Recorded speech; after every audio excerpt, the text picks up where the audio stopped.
Olá, bom dia. Bem-vindos à live do lançamento do gestãodacrise.com.br. Estratégias para o agora. Quem precisa de ajuda já. O espaço sem fins lucrativos, que vai reunir especialistas de vários segmentos de mercado para compartilhar conteúdo de alto nível. Aquilo que é crítico em finanças, liderança e gestão de pessoas, direito, tecnologia e inovação, comunicação com o mercado. No meio do caos, muita gente acaba se perdendo, não age, demora demais ou simplesmente faz certo as coisas erradas. O objetivo maior do gestãodacrise.com.br é ajudar as empresas e seus gestores a tomarem as decisões certas nesse momento de crise. Eu quero iniciar a nossa live agradecendo aos nossos apoiadores que entenderam a importância dessa iniciativa e nos ajudaram a torná-la uma realidade. Sindimetal, Faciap, ACIL e Rádio CBN Londrina. O nosso encontro será dividido em 5 blocos temáticos com aproximadamente 10 minutos de duração cada um. A sequência será, a gente começa com gestão financeira, passa para comunicação com o mercado, depois direito empresarial, liderança e pessoas e fecha com inovação e tecnologia. O parceiro e os parceiros dessa empreitada já estão aqui conosco. Quero dar um bom dia para todo mundo. Olá, Gelson, bom dia a todos que nos ouvem. Antes de responder a tua pergunta, rapidamente gostaria de fazer um agradecimento especial aos nossos mantenedores, aos nossos apoiadores, a Macio, a Faciap, o Sindimetal aqui do norte do Paraná, a Rádio CBN Londrina, demais entidades que nos apoiaram na divulgação do evento, como o Sebrae, o Sescap, a FIEP, enfim, toda a equipe de apoio aí da agência do Marcão Careca, a Job, enfim, todos que estão aqui nos apoiando para fazer uma live realmente de bom conteúdo. E agradecer a Deus, né? Porque nesse momento que nós estamos passando, acho que mais do que nunca agradecer a Deus pela saúde que todos nós estamos e podemos estar nesse momento conversando com todos os nossos amigos, parceiros, clientes e com o mercado. Gelson, a ideia do portal nasceu no dia 13. Eu sei que é um número meio um pouco cabalístico, mas foi numa sexta-feira 13. Dia 13 de março, eu tive a certeza absoluta do que o que nós estamos passando, ou que nós ainda vamos passar, é muito mais do que uma gripezinha. No dia 13, nessa sexta-feira, que me marcou bastante, nós tivemos aqui no escritório um volume muito grande de ligações de clientes, de pessoas que estavam nos questionando a respeito de lojas que iam ter que fechar por conta de shopping center. Nós temos uma empresa aqui na região com 70 lojas, tendo que fechar suas lojas. Uma empresa com 6 mil funcionários e com suspeita de um funcionário estar com Covid, e ele teria que talvez parar toda uma produção com 6 mil funcionários. Aqui no nosso escritório, o condomínio ligando, dizendo que nós íamos ter que fechar o escritório porque não ia ter mais acesso às pessoas. Então, nesse dia, eu percebi que realmente nós estávamos diante de uma gestão de crise muito forte. E eu fui na internet, aí a internet AC, eu chamo internet AC, a internet antes do Covid, né? E a internet AC, naquele momento, quando a gente falava, ia lá no Google, né, dava aquela googada, o que aparecia sobre gestão da crise era muito ligado a 2 grandes viés. Ou viés de catástrofe, então o que nós falávamos de gestão da crise em acidentes aéreos, caso Brumadinho, ou ia muito numa linha de recuperação judicial, RJ. E eu vi, e tanto é que não tinha um portal, gestãodacrise.com.br, esse domínio nem existia. Então a ideia foi, pensando em tudo aquele momento, pensando em tudo que nós vamos passar, a ideia de ter um local onde que a gente possa tratar de gestão da crise na amplitude dos seus temas. Então, meu eixo é finanças, mas em gestão da crise eu não posso falar só de finanças, tem muitas outras áreas que são agregadas. E aí foi a ideia de convidar esses parceiros, esses profissionais altamente renomados, que entendem disso, para que eles pudessem doar. Então, é um portal sem fins lucrativos, para que cada um possa doar o seu conhecimento, sua expertise, boas práticas para o mercado. E, de fato, nós contribuímos para as empresas, os empresários e os empreendedores para que a gente possa juntos sair fortalecidos dessa crise. Bacana. Moacir, então vamos começar falando de gestão financeira, porque, sem dúvida, uma das grandes dores das empresas nesse momento é a questão de recurso, dinheiro para folha de pagamento, para saldar compromisso com fornecedores ou mesmo para continuar vivo. Quais são as estratégias da área de gestão financeira para o agora, Moacir? Boa pergunta, Gelson. Que é um tema assim que nosso portal, né, o portal inclusive está no ar a partir de agora, né, o portal gestãodacrise.com.br, nós vamos ter vários artigos, vídeos falando sobre isso. Então, nosso tempo aqui é bastante curto, então eu separei, acho que 3 grandes estratégias do ponto de vista financeiro. Eu vejo que agora é a hora do foco, sabe, Gelson? Foco no essencial. Né? E o foco é uma palavra excludente, né? Quando você fala foco, você elimina todo o restante. Então, foco no essencial é muito importante. E aí, o que são? Eu separei 3 ações que são essenciais no eixo de finanças, né? Então, eu trago aqui a matriz BCG, que é uma coisa tão antiga, lá de 1970, e acho que nunca foi tão atualizada, né? Então, a matriz BCG elimine alguns projetos e concentre foco naquilo que vai gerar caixa. Então, na matriz BCG, projetos abacaxi, que todos nós temos alguns abacaxis nas nossas vidas e nas nossas empresas. Projetos que a gente está ali gastando dinheiro há muito tempo, achando que uma hora aquilo vai dar certo, pessoas que a gente está, não, vai dar certo, e a gente vai tomando tempo e não dá mais para perder tempo, não temos mais condição de perder caixa em projetos abacaxi. Então, elimine, por mais emocional que seja, por mais que você ainda acha que tem que insistir, mas você está consumindo caixa, elimine. Né? Elimine projetos abacaxi.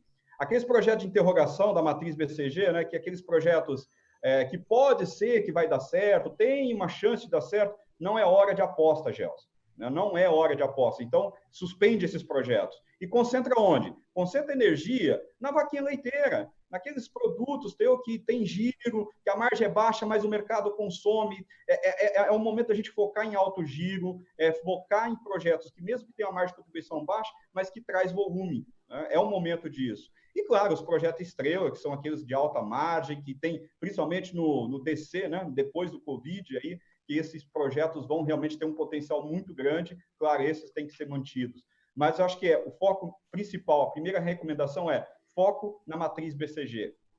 Outro ponto é foco no EBITDA. A gente vê, Gelson, que as empresas muitas vezes têm muita dificuldade e mistura muito isso, e às vezes a preocupação é sobre as contas abaixo do EBITDA. Então, renegociação, dívidas bancárias, dívidas trabalhistas, dívidas tributárias. Não adianta eu focar a minha empresa em resolver problemas de renegociações de passivos se eu não tenho EBITDA, porque o que paga a conta é o EBITDA. Então, nesse momento, o foco é o EBITDA. O Marcel, daqui a pouco, eu acho que ele vai comentar um pouco sobre isso. Hoje, a gente tem um amparo legal para tratar dos assuntos abaixo do EBITDA. Agora, no EBITDA, o que eu tenho que fazer para o EBITDA? Focar em processos, fazer mais com menos, ser muito bom naquilo que eu estou comprometido no meu foco. Né? Então, fechar a torneira, focar em processos. Acho que o Wellington aí, o Anderson pode me ajudar depois sobre isso. Né? E, por fim, a terceira dica sobre a tua pergunta, Gelson, é o caixa. Né? Mais do que nunca, é o regime de caixa. Eu tenho que olhar ciclo financeiro.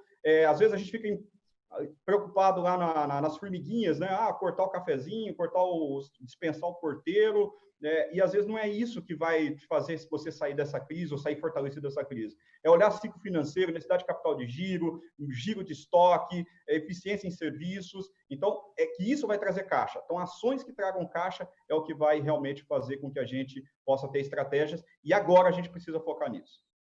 Ô, Moacir, como é que a gente faz para conduzir a gestão dos 4 F na crise? Explica para a gente.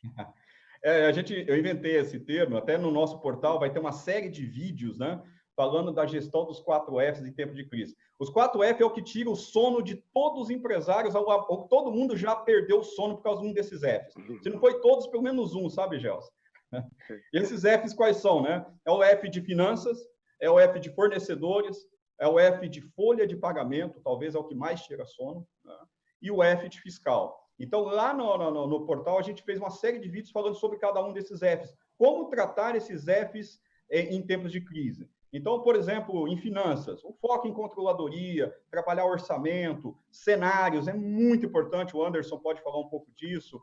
A área dele, hoje tem ferramentas fantásticas para tratar cenários, orçamentos. Em fornecedores, o Marcel pode falar depois aí sobre renegociações, as medidas econômicas que nós temos hoje na parte fiscal e folha de pagamento, né? E aí, o momento é de contratar ou de demitir? Acho que nós podemos daqui a pouco falar um pouco sobre isso. Mas a gestão dos 4 Fs é isso, como tratar cada um desses Fs em tempos de crise, Gelson. Bom, para fechar essa primeira rodada de gestão financeira com o Moacir, é tempo de fusão, é tempo de aquisição ou é tempo de ficar quieto? Ô, Gelson, acho que mais do que nunca é tempo o M&A, que a gente chama, né, Mergers e Acquisition, que é fusões e aquisições. O mercado está muito aquecido, porque qual que é a lógica do mercado para quem quer fazer aquisição? Você faz negócios na época de baixa. Nós estamos nesse momento de baixa, então agora é a hora de fazer bons negócios. Então, nós temos aqui no Grupo Velho uma carteira grande de clientes que estão nesse momento em processo de negociação. Me surpreendeu, semana passada nós tivemos um call com uma empresa de fora, dos Estados Unidos, falando com o vice-presidente global, e eu até fiz essa pergunta para ele: olha, diante de tudo que você está vendo aí nos jornais sobre o Brasil, sobre a economia, como é que está o teu ânimo para a gente seguir nessa negociação? Ele falou assim: o Brasil é um país que a gente já sabe, conheço o Brasil há muitos anos, é um país cíclico, né? É montanha-russa o tempo todo, mas é um país com enorme potencial, os empreendedores são muito competentes, o mercado é muito grande, então, ao contrário, essa crise vai passar e nós queremos comprar as empresas do Brasil, porque nós queremos comprar, principalmente nesse momento, com o dólar, né? O dólar nos favorece, e nós queremos bons negócios. Então, eles estão super animados, enxergam que a crise vai passar e quem estiver feito boas aquisições vai ter essa vantagem competitiva lá na frente. Então, eu vejo que é um momento, sim, de pensar em fusões e aquisições. Muito importante, aliança estratégica. Vou dar um exemplo, né? Um escritório de contabilidade, talvez é o momento de você conversar com outro escritório de contabilidade e juntar forças e sinergia para fazer mais com menos, fazer 1 mais 1 virar 3, né? Um escritório de contabilidade fazer uma aliança com um escritório de advocacia, né? É o momento de fazer alianças estratégicas, se fortalecer. Acho que aquele negócio, vou matar o concorrente, vou acabar com ele, acho que é besteira. Você vai precisar, de repente, o concorrente sempre tem algo melhor que você tem. Então, por que não pensar em aliança estratégica, né? É claro que aí, falando de M&A, tem que estar preparado, né, Gelson? As empresas têm muitos fundos estratégicos que querem investir em negócio, mas querem empresas que estejam preparadas, que tenham governança, que tenham uma contabilidade, que os números realmente reflitam a realidade da empresa, e não se preocupar muito com o momento, porque o momento é passageiro, as empresas e os fundos, quem faz a aquisição, entende que neste momento, é claro, você não vai estar entregando o melhor resultado, mas ele vai analisar o teu potencial e fazer bons investimentos. Ô, Moacir, para fechar, prometo que é para fechar mesmo, o orçamento ficou de cabeça para baixo com a crise. E o time também mudou. E aí, como é que faz para encaminhar revisão de orçamento nesse momento? Tem que tomar bastante cuidado para a revisão de orçamento não virar futurologia, né? Então, você tem que ter uma base de dados e uma base de conhecimento de mercado muito grande para que você possa ter premissas que façam sentido. Não dá para ser chutômetro. Então, você tem que entender muito do mercado e construir vários cenários, Gelson. E para cada cenário que você construir, você tem uma lista de ações, porque também senão fica... Você faz um monte de exercício, põe aquilo tudo no papel, e daí? E se dentro desse cenário, de fato, um deles ocorrer, qual que é a estratégia? Então, fazer vários cenários, fazer vários orçamentos, e cada um desses cenários tem embasamento de premissas de mercado e ações. O que eu faço se ou não, se a minha venda, se esse Covid, se essa situação permanecer mais 3 meses, mais 6 meses, mais 1 ano, né? O que eu vou fazer? Para cada uma delas eu tenho que ter uma estratégia e um plano de ação. Bom, todo esse conteúdo que o Moacir acabou de contribuir conosco aí, compartilhar com a gente, já está disponível no gestãodacrise.com.br. O portal já está no ar. Obrigado, Moacir. Daqui a pouco o Moacir volta, vai interagir, inclusive, com os demais participantes. Deixa eu ir adiante agora, para a gente falar um pouco mais sobre comunicação. Comunicação em tempos de pandemia. Esse é o assunto para o nosso craque, o Marcão Careca. Marcão, as empresas em maior ou menor intensidade, com maior ou menor volume, investiu em publicidade, redes sociais, televisão, rádio, as mídias tradicionais. Eu queria que você fizesse para a gente um diagnóstico de quais são os principais impactos da pandemia nos investimentos em publicidade e propaganda agora. Bom dia a todos os mantenedores, Gelson, a CBN, aos nossos apoiadores. Muito obrigado pela atenção de todos vocês. Sempre comentando que em poucos minutos a gente não consegue ser tão profundo em todas essas análises. Nós estamos todos acompanhando várias lives todos os dias com os maiores pensadores do Brasil e do mundo, fazendo as suas ponderações, fazendo análises debruçados dos mais variados hábitos de consumo da população. Domingão mesmo, Washington Oliveto, Nizam Guanais, num bate-papo para lá de especial, sabe fazendo o quê? Pensando, e a gente está ainda no meio da crise. Os impactos na publicidade ainda não tem números finais, né? O comportamento do consumidor se tornou verdadeiramente o fiel da balança. Cabe ao empreendedor, seja ele comerciante, industrial, empresário ou profissional liberal, como nós todos, né, que a gente tem que comunicar à empresa, a marca, o produto ou serviço, agora se modernizar, se atualizar, sair da zona de conforto e observar principalmente a publicidade digital no online, porque a propaganda convencional, ela deve, com certeza, ser a mais conhecida de todo mundo. Mas agora, todos nós temos que conhecer e entender os novos formatos digitais que a gente chama de online. Por exemplo, a maioria das pesquisas apontam que cada 6 pessoas de 10 estão ficando cada vez mais na internet. Mas e daí? Como que eu faço com essa informação? Né? Qual período do dia essas pessoas compram o meu produto? Qual a idade dessas pessoas? Qual o ticket médio dessas pessoas? Então, não adianta ter ali 71% afirma que aumentou compra online, 48% delas estão mais ansiosas, 78% delas se preocupam com a educação dos filhos. O que fazer com todos esses dados, todos esses números? Então, para mim, a minha opinião é que o grande impacto é conhecer os novos canais, seu formato de disseminação, capilaridade, engajamento, pois o mercado da comunicação ficou cada vez mais nichado e com números principalmente buscando novas oportunidades. Então, na minha opinião, sair da zona do conforto e conhecer o que é o online.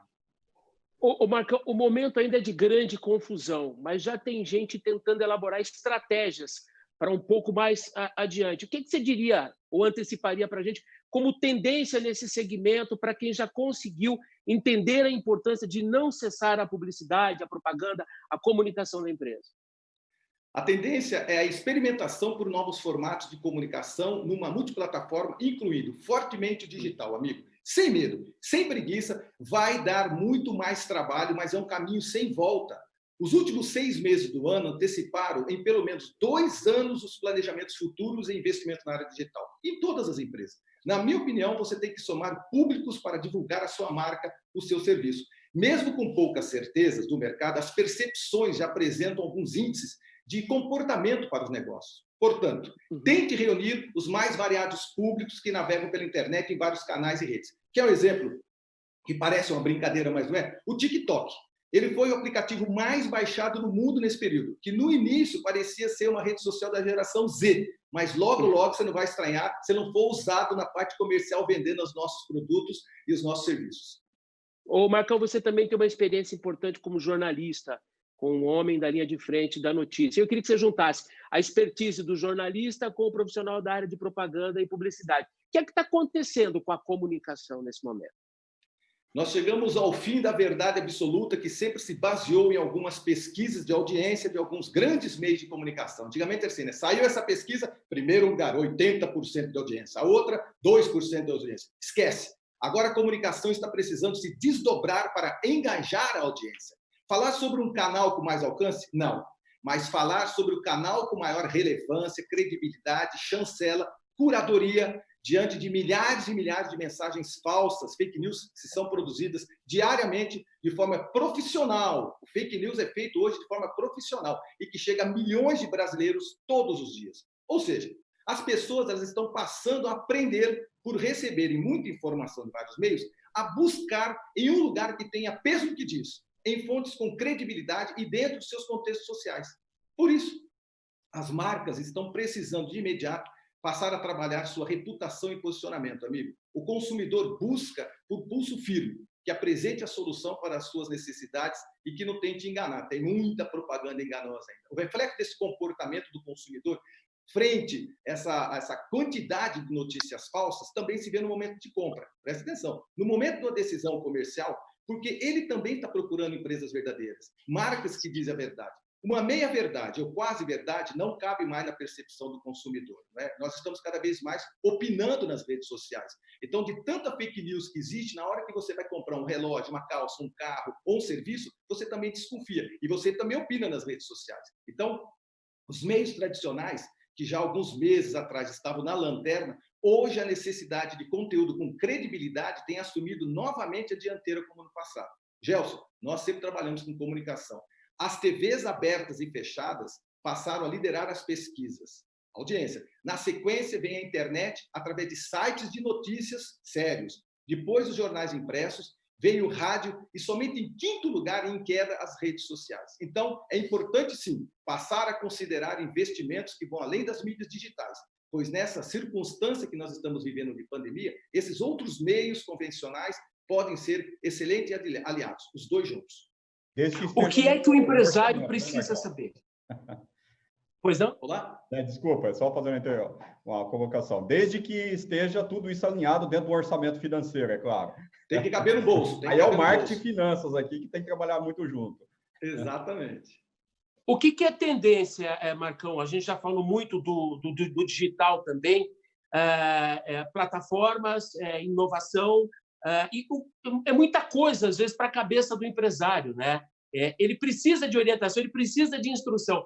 O que ele precisa saber para contratar publicidade e propaganda nesse período? Uma dica para lá de importante. O mais importante em meio a tantos insights é ter planejamento de curtíssimo prazo para campanhas semanais. Presta atenção. Eu mesmo, por exemplo, eu cito um empresário da área de saúde com dezenas de franquias espalhadas pelo estado do Paraná, que antes ele fazia uma campanha estadual. Me procurou essa semana agora. Ele fazia uma campanha estadual, fazia trimestral e que agora está fazendo campanhas semanais e regionalizadas. Por quê? Porque cada cidade está com uma regra nessa pandemia. Cada prefeito tem um pensamento diferente, tem uma realidade do Covid diferente na sua cidade. Não adianta você fazer nada estadual, você tem que fazer regional e muito curto prazo. O mais importante é fazer manobras de jet ski e não de transatlântico, aquelas coisas demoradoras. Vou pensar, vou conversar com os meus diretores, vou analisar, 5, 6 reuniões, esquece. O seu negócio não pode mais ser pego de surpresa. A lição já ficou para todos nós, já fomos pegos de surpresa. Agora tem que ser mutável, maleável e considerar que o momento é propício a mudanças e que elas vão precisar acontecer mais cedo ou mais tarde. As marcas precisam se reinventar, serem mais ágeis com seus negócios e estarem muito mais presentes com soluções reais, que hoje é muito mais fácil alcançar as métricas. Você sabe que em tempos de crise, muitos serviços, principalmente no Brasil, estão sendo colocados à prova. A internet é um exemplo disso, né? A gente acabou de vivenciar aqui uma queda no sinal. Para fechar a sua participação, é tudo no digital? O digital cabe em todos os negócios? Amigo, exemplo, cabe em todos os negócios, depende muito também do orçamento, né? Você consegue ter muitos produtos interessantes a partir do momento que você tem quanto por mês? R$500 por mês? R$1.000 por mês? R$5.000 por mês?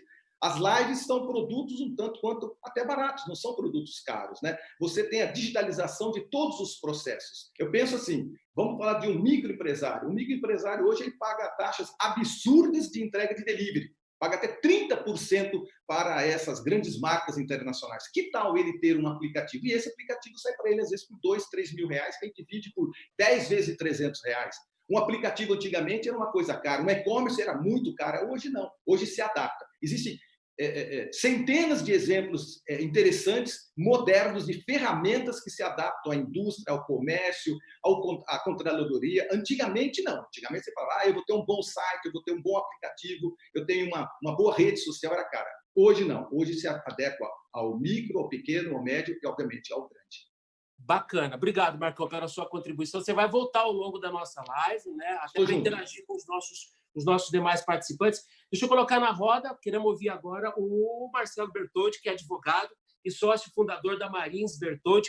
Doutor Marcelo, bem-vindo, bom dia. Vamos falar agora de direito empresarial.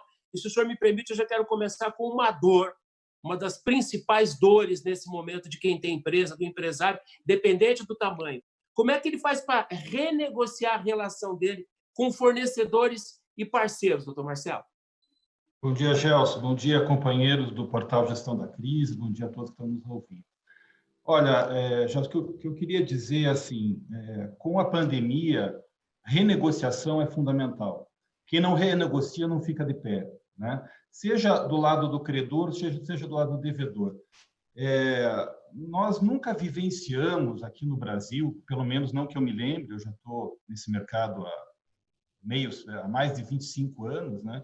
A gente nunca viveu um caso como o que estamos vivendo hoje, de força maior, típica de força maior, ou seja, uma situação que pega todos de surpresa, invariavelmente todos de surpresa. Não é só um ramo da atividade que foi pego de surpresa, todos nós fomos pegos de surpresa, todas as empresas foram surpreendidas com um momento de absoluta anomalia, né? E é justamente por isso que nós não temos um aparelhamento adequado para nos trazer soluções. Então, se a gente imaginar que alguém que não está conseguindo cumprir um determinado contrato por conta da pandemia, eu vou dar um exemplo, um contrato de aluguel, né? Se você tem lá um ponto comercial alugado e você não consegue pagar o seu aluguel porque está fechado, o negócio está fechado, você não tem mais um fluxo financeiro que te permita pagar esse aluguel. Ou você tem um ponto no shopping center, assim por diante. O que você vai fazer? Você vai entrar com uma ação contra o proprietário do imóvel para renegociar essa dívida? A gente sabe que o Poder Judiciário está abarrotado. Hoje, o Poder Judiciário não tem condições de entregar de forma adequada e a tempo a prestação jurisdicional. Não tem alternativa se não sentar com o locador e negociar. E o locador está na mesma situação, porque provavelmente ele tem 1, 2, 3 aluguéis, ou tem uma carteira de locação, há um fundo de investimento na área imobiliária, que da mesma maneira está sofrendo também os efeitos dessa pandemia, que se ele for buscar o Poder Judiciário para despejar ou para fazer incidir as cláusulas contratuais nesses contratos, da mesma maneira ele também vai esbarrar no Poder Judiciário sem capacidade de dar soluções rápidas. E aqui não vai crítica ao Poder Judiciário, aqui vai uma constatação, né? Nós já tínhamos os tribunais abarrotados antes da crise. Agora, com a crise, então, esse aparelhamento ele simplesmente não vai funcionar. Ou seja, a mensagem é negociar, negociar e negociar. Acreditar no diálogo, acreditar na negociação. Ao mesmo tempo, me parece que informação é fundamental, né? O Moacir falou um pouquinho a respeito de informações, né? Ter a informação adequada é absolutamente fundamental. A gente tem visto o governo se desdobrar em trazer, eu falo aqui do governo federal, estadual, municipal também, em trazer, tentar trazer soluções sobre o aspecto fiscal, sobre o aspecto trabalhista. Então, o empresário, seja ele do tamanho que for, o microempresário, o médio, o grande empresário, tem que ter a informação a tempo, adequada, para tomar as decisões todos os dias. O que fazer com seus funcionários, se por acaso você tem um contingente deles que não está... você não tem a necessidade deles, porque a sua loja está fechada, porque ela diminuiu abruptamente o seu movimento. Então, o que você faz com esse contingente de mão de obra? Como que você se utiliza dele, né? Como que você diminui o impacto da crise em decorrência justamente da ausência de trabalho para o seu contingente de funcionários. A mesma coisa em relação aos contratos, né? Aqui, os contratos é uma coisa muito interessante, porque nós temos, a nossa legislação, ela prevê o regramento relacionado com hipóteses como a que a gente está vivendo hoje da força maior.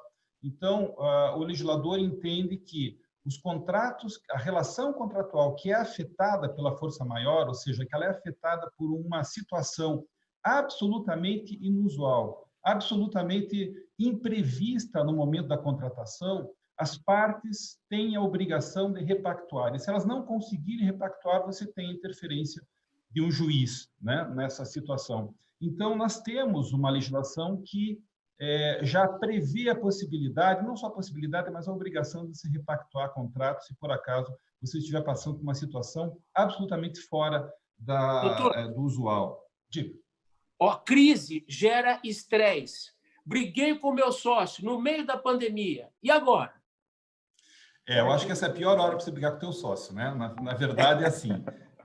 A gente tem dito que não tem nada mais certeiro para você acabar com a sua empresa que não seja a briga de sócio, né? Especialmente se os sócios forem parentes. Aí você acaba não só com a empresa, como com os relacionamentos familiares ao mesmo tempo, né? Tudo isso junto. É uma fórmula certeira para eliminar os relacionamentos pessoais. Mas o que acontece é o seguinte, é claro que para enfrentar uma crise, você tem que ter alinhamento absoluto com o seu sócio. É o momento de você se juntar, né? De você se abraçar com o teu sócio, de você entender que esse alinhamento é fundamental para salvar o negócio. Depois você vai discutir o relacionamento entre sócios, mas agora não é o momento, né? Agora não é a hora para fazer isso. Bom, infelizmente, muitas empresas quebrando, tem muita gente que não conseguiu se manter, muita gente que não vai conseguir se manter. Queria que o senhor falasse para a gente sobre recuperação judicial diante da pandemia, doutor Marcelo. A gente tem aqui, a nossa legislação, ela tem degraus em relação à crise da empresa. né? Sem sombra de dúvida, o ideal é que você procure evitar uma recuperação, que você procure evitar se utilizar de instrumentos relacionados com a recuperação judicial ou com a falência, que você consiga recuperar o seu negócio negociando com os seus fornecedores antes de ingressar numa crise mais profunda, né? Onde você perceba que você não tem caixa para saldar os seus compromissos mensais. O que ocorre hoje é que nós temos no Brasil, então, a possibilidade dos empresários se utilizarem da recuperação judicial.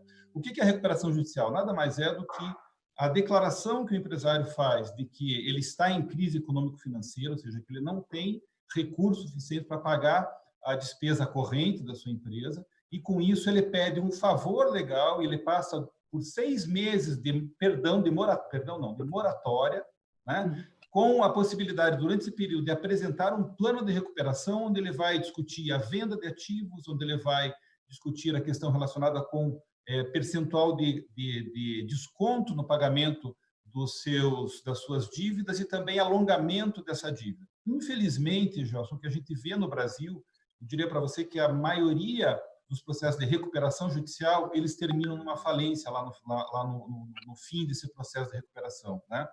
Nós tivemos, vocês devem lembrar, quando o Instituto de Recuperação Judicial começou no Brasil, ele começou com 2 grandes recuperações, a recuperação da Varig e a recuperação da Parmalat. Nenhuma das empresas existe hoje. Ou seja, o processo de recuperação foi utilizado como um meio para você vender os ativos daquelas empresas e para que esses ativos fossem utilizados por novas empresas, por exemplo, pela Gol, que acabou se utilizando, então, de uma boa parte dos ativos que pertenciam à Varig. Então, infelizmente, o que a gente deve dizer é pensar num processo de recuperação em último caso, que você deve imaginar isso. Você tem que buscar, aqui eu volto ao começo da minha fala, você tem que buscar negociar com seus fornecedores, e aqui os fornecedores têm que ter uma sensibilidade toda especial também nessa negociação, porque se ele começa a estrangular demais os seus clientes, ele também vai sofrer, como de fato já deve estar sofrendo também, né? Então, estamos todos no mesmo barco, né? Então, esses processos de recuperação de falência são processos de absoluta anomalia que devem ser utilizados, de fato, somente em último caso. Eu quero um conselho rápido do senhor. O senhor tem 1 minuto e meio para me dar uma resposta, meu caderninho está cheio. A crise chegou e muitas empresas familiares geralmente são tocadas pelos mais velhos da família, mas aí tem os mais novos que estão chegando. E a gente já está ouvindo histórias de discordância. O pai tem uma opinião, o filho está entrando no negócio, tem outra. É um momento para fazer planejamento sucessório? É a hora ou deixa a crise passar? Pergunta, acho que 1 minuto e meio, Marcelo. Por 1 minuto e meio está complicado. A gente pode voltar depois, tá, doutor? Eu digo assim, acho que o planejamento sucessório tem que ser feito a todo momento, não existe momento para isso. Todo momento é momento. O momento de crise, sim, é um momento para você pensar em planejamento sucessório. A sucessão tem que ser pensada a cada momento, né?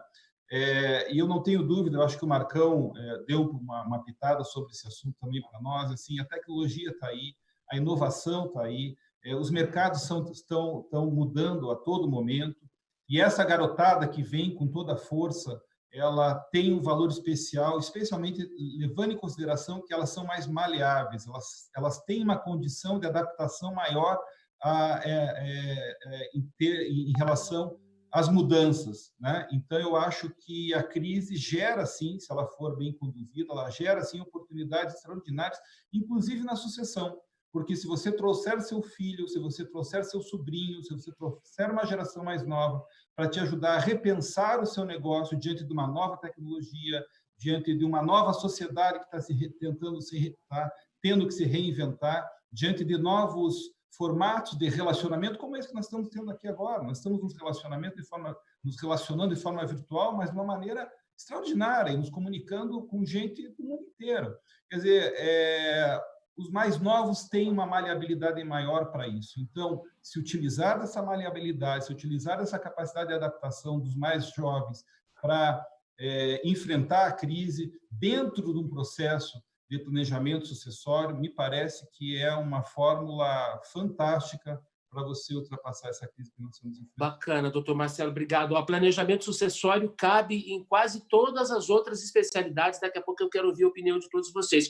Todo esse conteúdo que a gente acabou de tratar aqui com o doutor Marcelo, nessa questão do direito empresarial, também já está disponível no gestãodacrise.com.br. O portal já está no ar, vai lá. Os artigos estão lá e tem muito mais conteúdo que vão te ajudar nesse momento. Deixa eu colocar na nossa roda agora, na conversa, o Wellington Moreira, palestrante e consultor empresarial, é especialista em formação de lideranças da Caput Consultoria. O capítulo aqui do Wellington é Lideranças e Pessoas.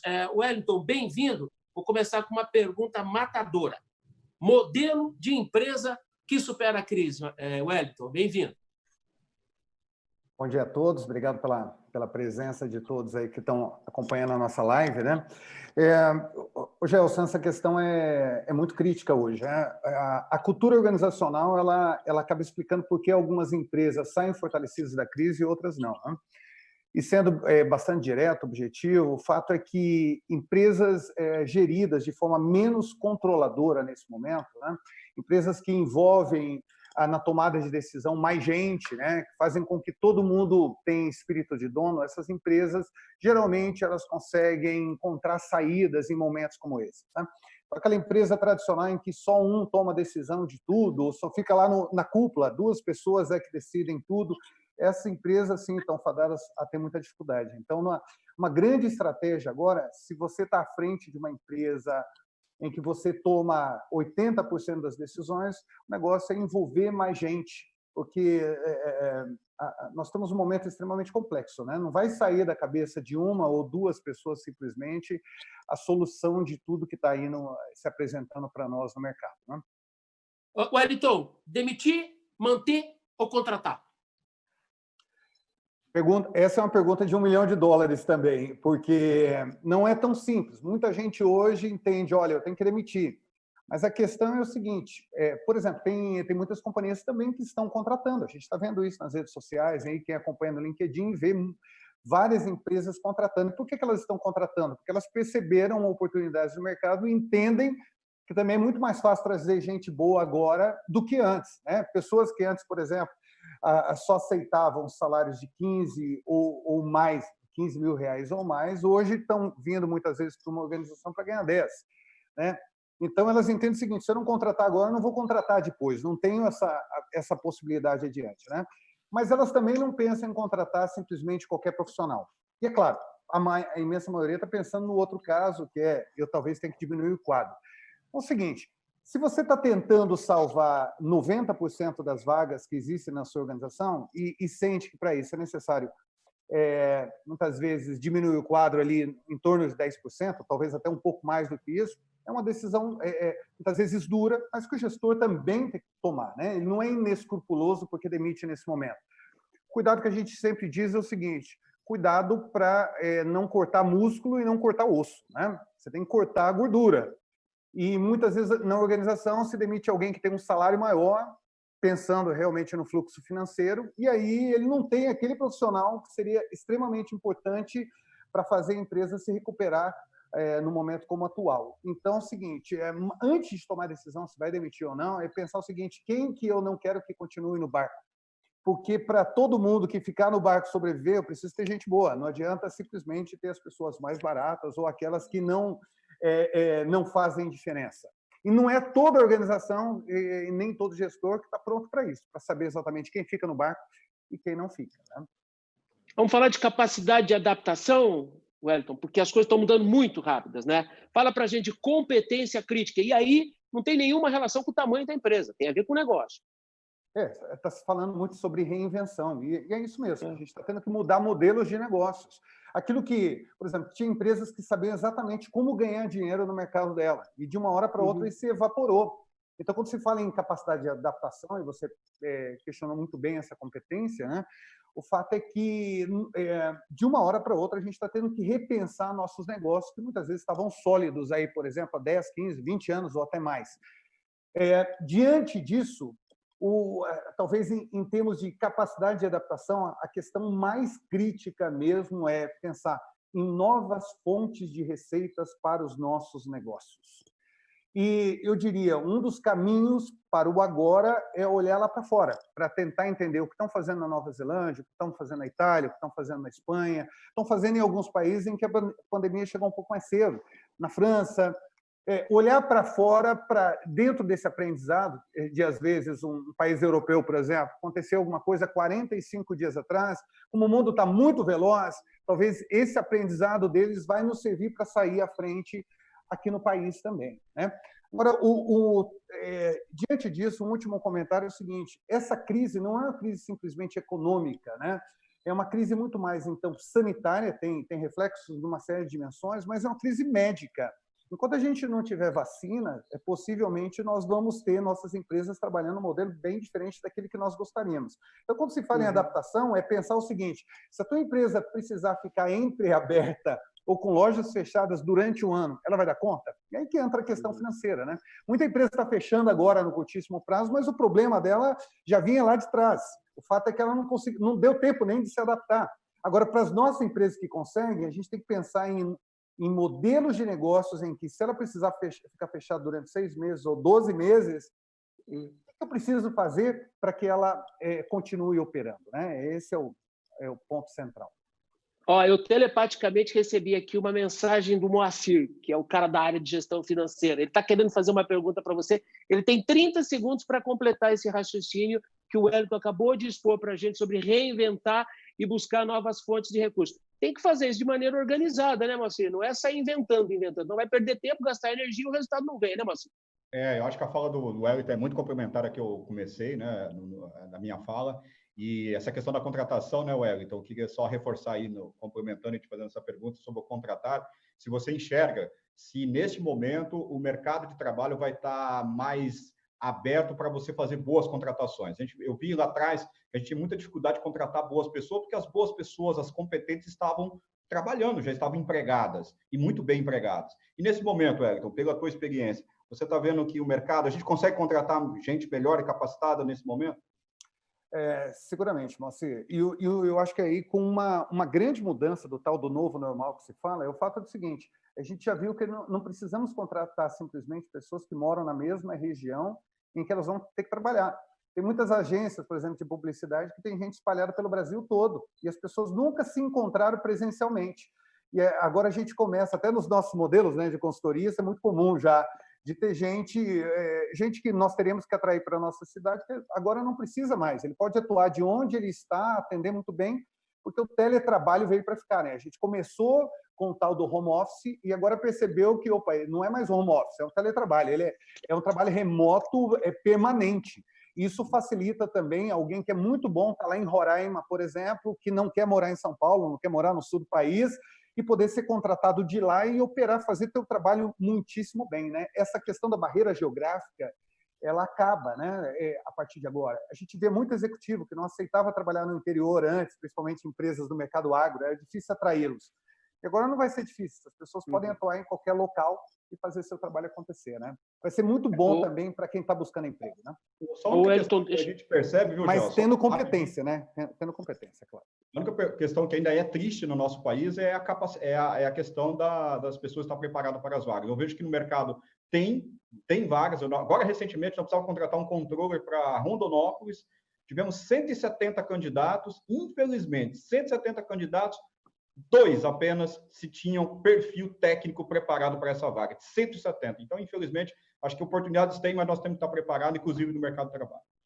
Fica a dica também para quem está nos acompanhando. Esse é o momento, até porque tem um pouquinho de ociosidade, está em casa, no home office, com organização dá para estudar, é hora de estudar, é hora de trabalhar muito as capacitações.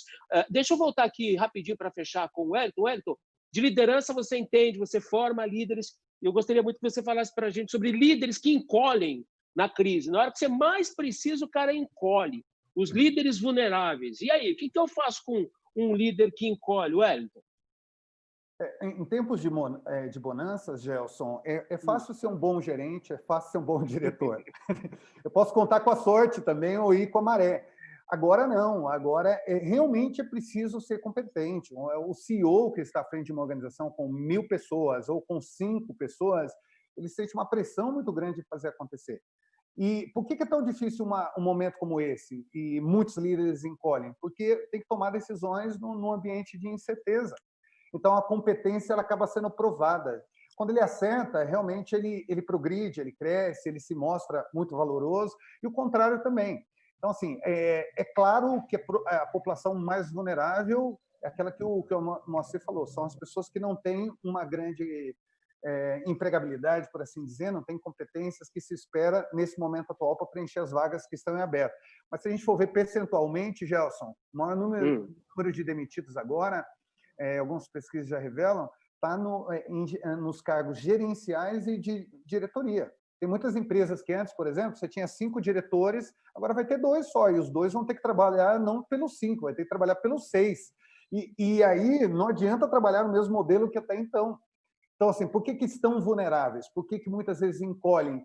Porque, literalmente, se sentem com o dele na reta, né? Por assim dizer. Aquela pressão de, ou você dá conta do recado, encontra uma outra forma de financiamento ou de fonte de receita, ou daqui 60 dias você está fora, o conselho está apertando.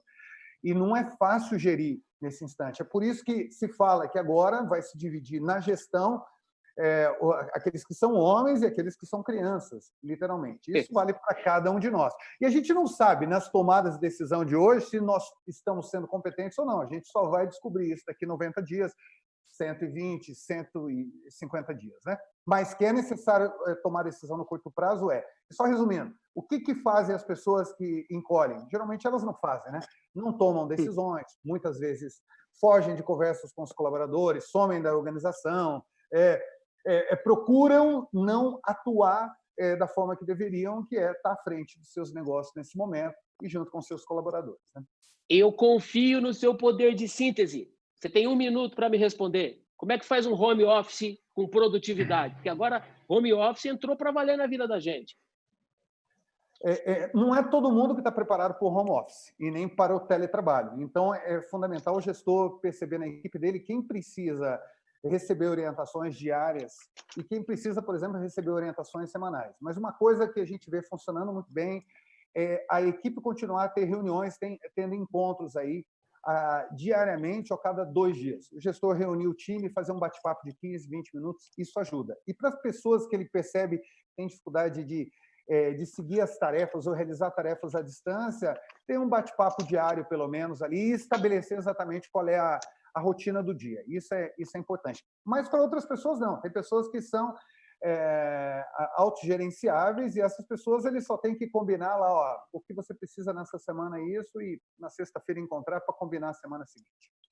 Bacana. Então, pensar que não é agir com todo mundo da mesma forma, né? Como acontece no presencial já. Bacana, muito. Legal. Os insights do professor Wellington estão no gestãodacris.com.br, tem muito mais lá, vai lá, o conteúdo já está disponível. E, por último, nessa nossa rodada aqui, vamos falar de inovação e tecnologia. Quero apresentar-vos agora a Anderson Romero, que é CEO e cofundador da Solution, Sistemas e Gestão. E aí, Anderson, você ficou por último porque todas as outras falas passam pelos seus recursos, pelas suas habilidades, pelas suas ferramentas. Bom dia, obrigado por ter vindo. Eu quero começar te perguntando o seguinte: como é que sistemas integrados, Anderson, podem ajudar as empresas nesse momento de crise? Bom dia. Bom dia a todos os colegas. Estava ansioso já para conversar aqui, mas foi bem proveitoso aí para a gente gosta de conversar, né? Mas TI realmente acho que passou aquela época que se olhava como sisteminha, né? TI é estratégico, tanto que está no meio aí no centro do nosso portal, dos nossos eixos, né? E realmente fica por último por isso. Foi legal tu ter falado que daí não sou só eu que estou sentindo isso. Bom, nós criamos uma tríade para facilitar um pouquinho, e aqui eu vou tentar não falar muito do informatiquês, né? Vou falar realmente linguagem para gestor, para empresário, que é o nosso público. Nós temos uma tríade baseada em agilidade na tomada de decisão, colaboração para gerar resultados e informação na montagem de estratégias.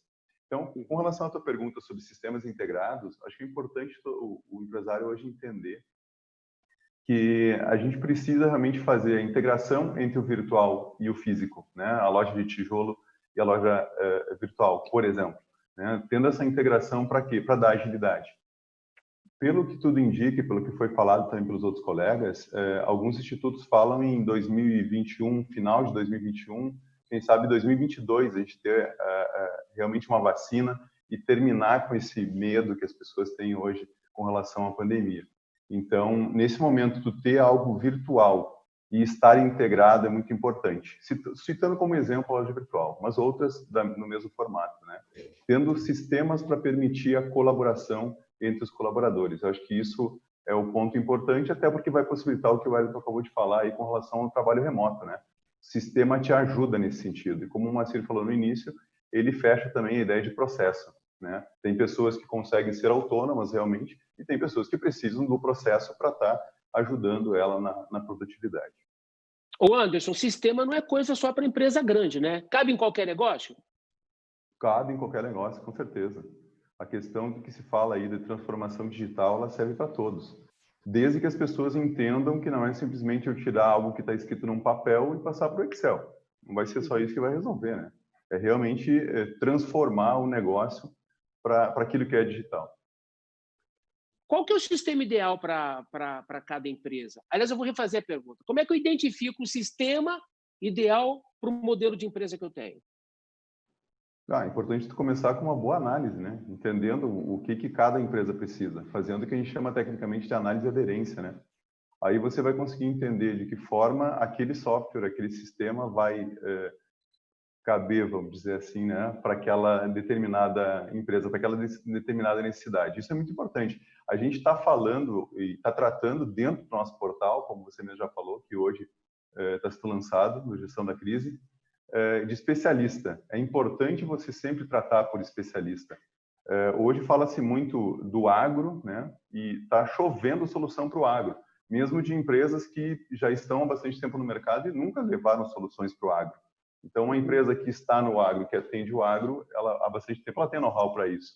Da mesma forma, serve para todos os outros segmentos e portes, como você comentou. É buscar quem conhece do negócio e não algum aventureiro que está dando uma pisada ali para sentir como é que está o clima, né? Anderson, empresas encolhendo, a economia em grave transformação, toda hora está mudando. A gente tem muito recurso de tecnologia para tentar substituir a mão de obra do homem, né? A inteligência artificial é uma vertente. Eu queria que você falasse um pouco desse cenário, né? De como aplicar a inteligência artificial no lugar da mão de obra física, fazer isso remotamente, à distância. E aí? Porque para muita gente, inteligência artificial ainda é um bicho de 7 cabeças, né, Anderson? Exato, perfeita a pergunta, muito boa. Na verdade, eu acredito na soma, né? Não é a máquina substituindo o homem, não é o homem fazendo aquilo que a máquina pode fazer. Tarefas rotineiras, tarefas repetitivas, realmente a máquina vai substituir. Agora, a questão é tu trabalhar em conjunto, né? Porque a inteligência artificial não pode gerar insights, não pode gerar informações, não pode nutrir a nossa equipe comercial ou a inteligência comercial, o inteligente mercado, como alguns chamam, para que o homem, para que a nossa equipe humana consiga fazer aquilo que ela é boa, né? Diversos estudos já citam hoje isso, né? Que a gente vai levar ainda vários anos, se é que vai conseguir chegar nisso, que a máquina vai substituir 100% o que o homem consegue fazer. Então, acho que a questão é a união dos dois. E via inteligência artificial hoje, complementando um comentário aí que o Moacir fez no início da nossa live, está a questão da definição de cenários, né? Ou a projeção de cenários, como alguns estão citando, né? Como é que eu faço simulações de cenário? Eu faço simulações de cenário porque eu não sei o que vai acontecer. Se a pandemia levar 6, se ela levar 1, se ela levar 18 meses, como é que eu trato isso? Como é que eu enxergo? O Marcão citou que o planejamento é semanal. E como é que eu faço? Como é que eu trato? E a mídia social, como é que eu trabalho ela? Eu tenho que ter informação realmente online. E a simulação de cenário, ela é quase que diária, né? Nós fazíamos na empresa planejamentos de anos atrás, né? Nossa empresa tem 30 anos de mercado. Depois passou a ser a cada semestre e a gente está conversando praticamente todos os dias. Então, como é que eu converso? Como é que eu trato? O Marcelo falou aí a questão do sócio, né? Realmente, tem que abraçar o sócio agora, ele é mais do que família, né? A gente tem que estar trabalhando junto. Cara, literalmente, estamos no mesmo barco. E a simulação de cenário, utilizando da inteligência artificial, respondendo a tua pergunta, ela é importantíssima porque é onde eu vou conseguir informação. num cenário totalmente nebuloso que a gente está passando, onde a grande maioria, eu acredito que não tem um norte, porque tu liga a TV, tu olha o teu Twitter e a informação mudou. Provavelmente a gente vai acabar a nossa live, além de, se Deus quiser, vários colegas, amigos parabenizando a gente pelo sucesso que está sendo aí o nosso lançamento. A gente também vai ter uma série de notícias aí, talvez um pouco mais complexas e desafiadoras, para poder encarar o desafio, né? 5 minutos, 10 minutos pode mudar tudo. Então, expansão de cenário, inteligência artificial é importantíssimo.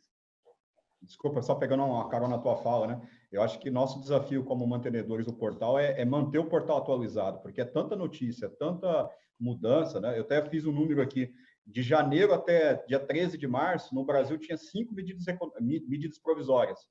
De março, do dia 13 até ontem, nós tínhamos 49 novas medidas provisórias. Todas, a maioria delas relacionadas ao Covid. Então, imagina o desafio que nós temos, né, todos aqui, de manter o portal atualizado, as medidas... Mas só na área trabalhista, vocês assistiram, né? Nós tivemos idas e vindas, assim, absurdas, né? A gente precisa de estabilidade no meio dessa pancadaria toda que a gente está vivendo, né? E a gente percebe que, na verdade, a gente tem os poderes aí titubeantes em relação à formatação de estruturas adequadas para o enfrentamento da crise, infelizmente, né? E aí a informação, volto a dizer, é absolutamente fundamental. Fundamental. Por isso é importante dos cenários, né? Pois não. Ô Anderson, para quem já está habituado ao CRM, aquela ferramenta, vou fazer um resumo aqui. O CRM é aquela ferramenta que controla a performance de clientes, a sua carteira de clientes, aquela coisa toda.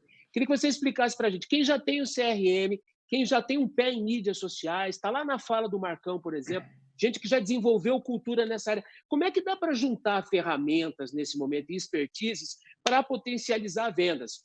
Porque o Wellington acabou de dizer e o Moacir validou. É reinventar nesse momento, é descobrir novas fontes de receita, né? E aí? Perfeito. Essa pergunta, eu acho que dá um resumo das anteriores, né? Quando a gente fala de CRM, tu está falando, de novo, não tentando trazer para a informatiqueza aqui, é fidelização de cliente. É como é que eu vou fazer para atender aquele cliente como se ele fosse único. A minha empresa trabalha, entende, conhece ele profundamente e consegue entregar aquilo que ele quer. E realmente tu vai conectar tudo, né? Aqui a gente está falando de novo de sistema integrado, que daí não é só o RP, né? É tudo.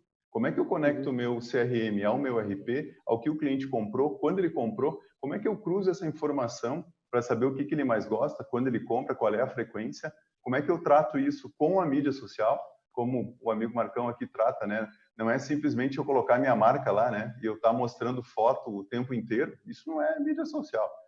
Tu pode tratar, de repente, o branding de uma forma, mas a questão de CRM é realmente trabalhar para conhecer o cliente. E conecto isso de novo, porque tudo está conectado. Conecto de novo a questão de inteligência artificial. Como eu posso fazer? Hoje você no simples WhatsApp, você mesmo usuário, não precisa nem ter uma agência, conectar pessoas que conheçam muito. Você pode no teu WhatsApp como um profissional fazer resposta automática, né? O que a gente chama aí de chatbot lá. Tu pode fazer com que ele te ajude a produzir mais. Se tu consegue dar uma resposta rápida para o teu cliente, e muitas vezes o teu cliente, principalmente nesse momento que a gente está vivendo, ele está chamando a gente 8, 9 horas da noite. Como é que você faz? Então, eu estou em home office. O cliente não está muito preocupado se tu está em home office, se tu não está. Se tu é bom em teletrabalho ou não é bom em teletrabalho. Ele quer ter a resposta dele. Eu conectei na loja virtual. A loja virtual não conseguiu, sei lá, me atender por algum motivo, né? Travou minha senha, não recebi no e-mail. Como é que faz tudo isso? Cara, conecta tudo isso. Faz com que tudo isso vire a fidelização do cliente. Fideliza como? CRM. Se tua estratégia for o cliente, o centro da tua estratégia é o cliente, o resto fica um pouco mais fácil de responder, indiferente do tamanho da tua empresa. Tem solução até gratuita para fazer isso. O Joaquim vai me matar, mas como beliscaram os seus tempos, hein? O Joaquim é o nosso coordenador, que está aqui soprando no nosso ouvido. Definitivamente, 30 segundos para você me dizer. Não dá para virar as costas para a tecnologia se você quer gestão eficiente. E ninguém vai sobreviver à crise se não tiver gestão eficiente. Está correto? Isso é mantra, Anderson? Com certeza, com certeza. Eu acho que o momento que a gente está passando permitiu, inclusive, o isolamento social, o distanciamento social, devido à tecnologia. Grandes redes hoje no Brasil conseguiram literalmente se virar, conseguiram gerar caixa, como disse o Moacir, porque pegaram seus pelotões aí, né, essas multidões de vendedores, colocaram em casa e deram um jeito. Conecta o quiosque do shopping, que por um momento ficou fechado, agora retornou, alguns estão retornando. Conecta com o vendedor, daí tu cria um QR Code que vai ler na televisão e daí vai falar com o vendedor. Todas estão buscando formatos nesse sentido. A tecnologia, para mim, é certo. É o que vai permitir a gente passar por esta crise, que eu acho que é importante, o portal também trata isso. Nós estamos falando de gestão das crises, na verdade, que essa é uma crise. Eu acho que ela é gigante, né? Mas vamos passar por várias outras. A tecnologia, para mim, é o que vai fazer a gente passar e acredito que vários vão passar e vão crescer, por tudo que já foi falado aqui. Quem tiver organizado, quem tiver preparado, quem sentar no caixa, quem fizer simulação de cenário, usando tecnologia, eu acredito que vai passar e vai passar bem.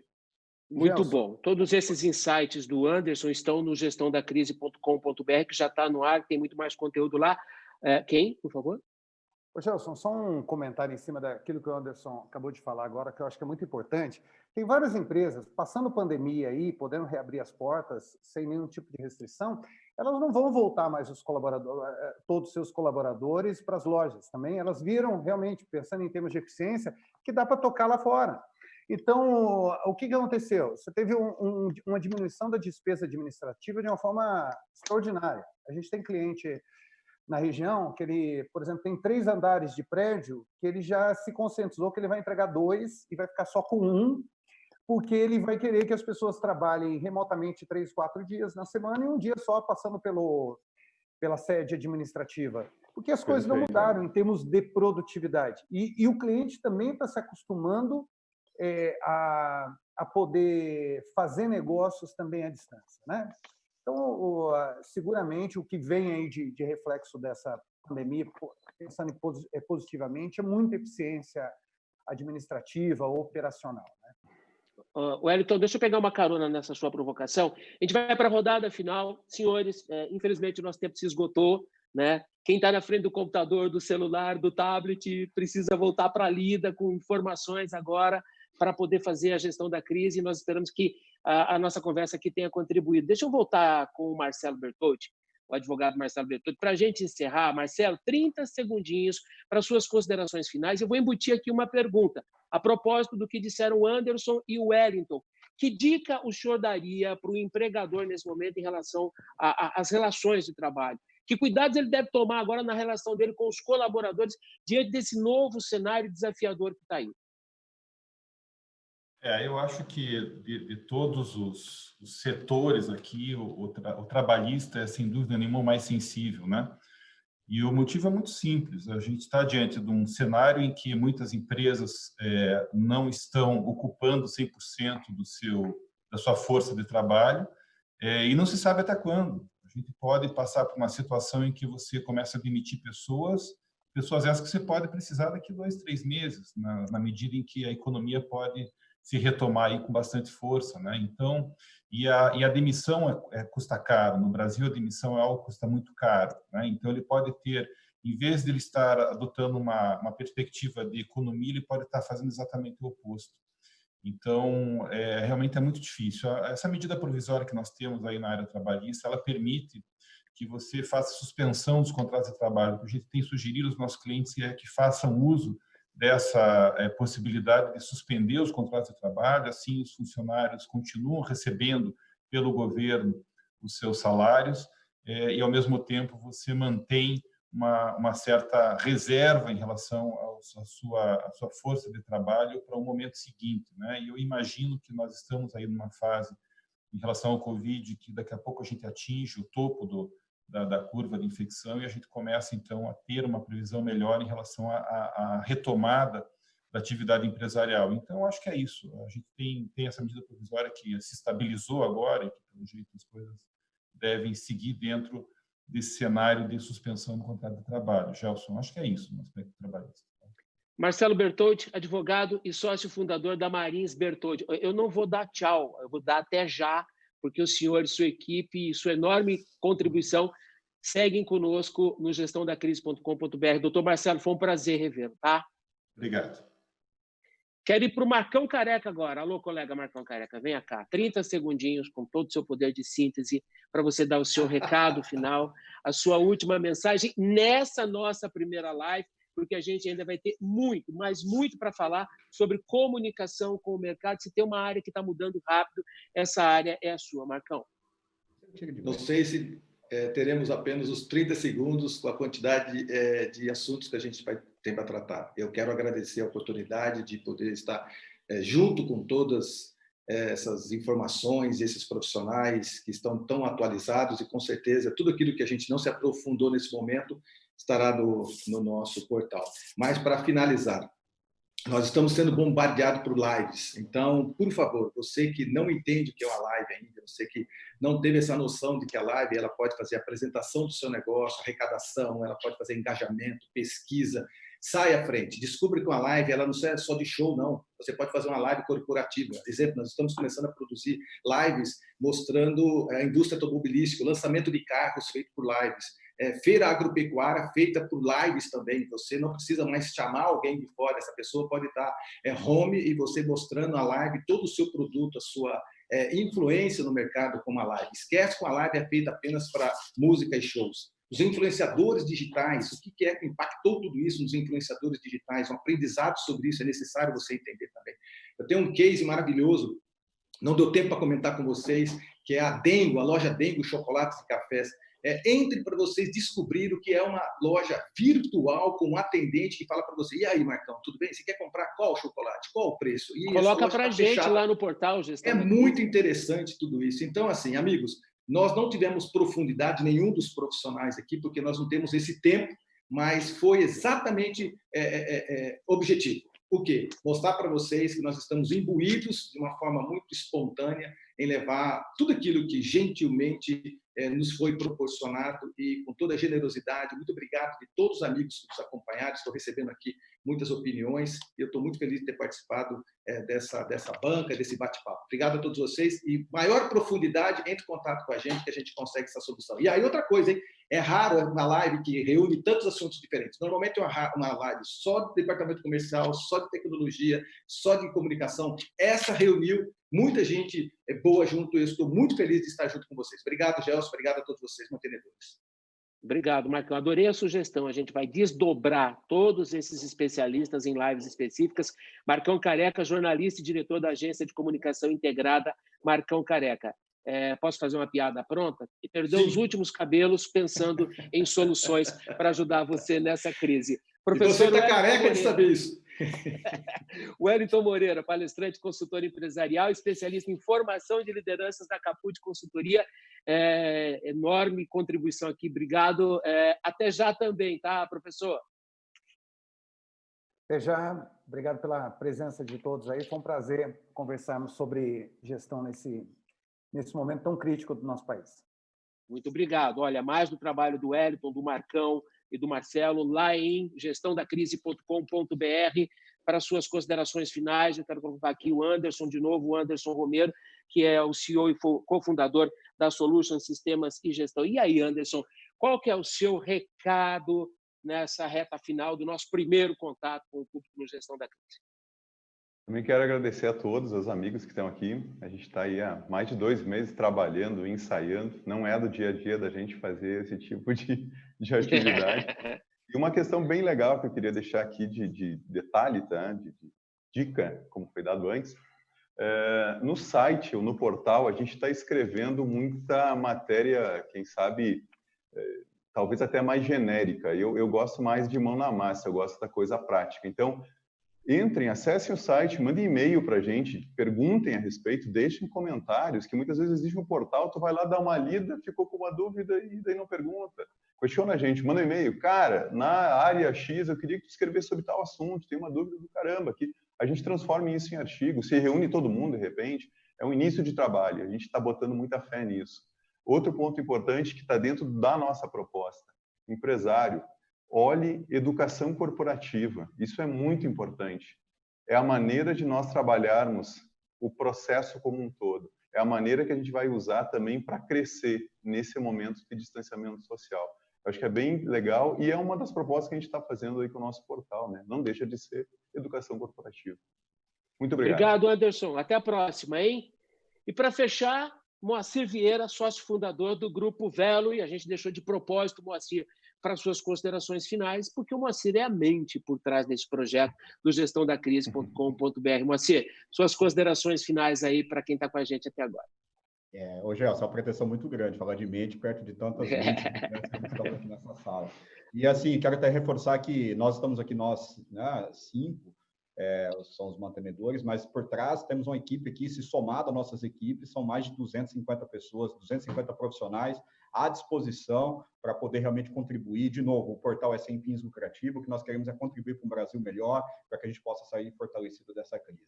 Lá no portal tem materiais bacanas, como guia de planejamento financeiro, tem lá um link que nós fizemos aí conjunto com a Marise Bertoldi, sobre as medidas econômicas, sempre atualizado. Nós temos um desafio grande de manter isso atualizado, mas os parceiros são fortes. Queremos, sim, fazer novas lives, convidar também nossos apoiadores para poder fazer lives temáticas, como o Sindimetal, para falar do setor metal mecânico, a FACIAP com as federações, né, das associações comerciais, com a CIO, convidar o SEBRAE para estar aqui com a gente, a FIEP, enfim, nós vamos ter muito conteúdo bacana para daqui para frente poder compartilhar, e que tenhamos aí um portal muito abençoado e que nós possamos, juntos, com muita fé e com muito trabalho, vencer essa crise e sair dela ainda mais fortalecido. Então, meu muito obrigado por todos que apoiaram. Gelson, muito obrigado por você, desde o início, quando eu te convidei, você sempre muito entusiasta, está aqui de forma voluntária, junto conosco, compartilhando essa informação. E, mais uma vez, espero que a gente possa, de fato, compartilhando informações, ajudando um ao outro, fazendo parcerias sólidas, possamos vencer essa crise. Obrigado, Moacir. Só reforçar que já está no ar o gestãodacrise.com.br, com todo o conteúdo e muito mais, com profundidade, inclusive, como citou o Marcão. O site já está no ar. Tome nota, salve aí também na sua barra de favoritos esse canal do YouTube. A gente vai voltar a se encontrar aqui. E lá no site você vai encontrar os atalhos para as outras redes sociais do gestãodacrise.com.br. Daqui a pouco, esse material que você acabou de ver na live vai estar disponível também para você compartilhar, para você assistir de novo, para você replicar quantas vezes você puder. E participe, nos ajude a construir essa iniciativa. gestãodacrise.com.br, estratégias para o agora. Grande dia de trabalho para todo mundo. Fique em segurança e com saúde. Até a próxima, gente.